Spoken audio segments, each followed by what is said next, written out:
நிலக்கடலையை நம்ம சாதாரணமாக சாப்பிடும்போது நம்மள பல பேர் கவனிக்காமல் விடுற ஒரு மிகப்பெரிய உயிர் ரகசியம் இதுக்குள்ளே ஒளிஞ்சிருக்கு தெரியுமா? இந்த நிலக்கடலையோட நுனியில் இருக்கிற இந்த சிறிய கூர்மையான முளைப்பகுதியை நல்லா கவனிங்க. அறிவியல்ல அதுக்கு பேர் தான் எம்ப்ரியோ, அதாவது தாவரத்தோட கரு. ஒரு புதிய செடி உருவாவதற்கான மொத்த மரபணு ரகசியமும் இந்த சின்ன புள்ளிக்குள்ளே தான் இருக்குங்க. அடுத்து நம்ம உடைச்சி சாப்பிட்ற இந்த 2 சமமான பகுதிகளுக்கு பேர் தான் காட்டிலிடன்ஸ், அதாவது வித்திலைகள். நிலக்கடலை இயற்கையாகவே இப்படி 2 வித்திலைகளை கொண்டிருக்கிறதுனால தான் இதை தாவரவியல்ல லைக்காட்டிலிடன், அதாவது இருவித்திலை தாவரம்னு சொல்றாங்க. ஃபெபேசியா குடும்பத்தை சேர்ந்த இதோட அறிவியல் பெயர் அராசிஸ் ஐப்போகையா. இந்த வித்திலைகள் மண்ணுக்குள்ளே இருக்கிற அந்த சின்ன கரு வளர்ந்து ஒரு புதிய செடியா வெளியே வர வரைக்கும் அதுக்கு தேவையான அத்தனை ஊட்டச்சத்துக்களையும் சேமித்து வச்சு உணவளிக்குதுங்க.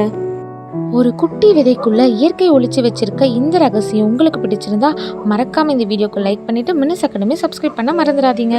தேங்க்ஸ் ஃபார் வாட்சிங்.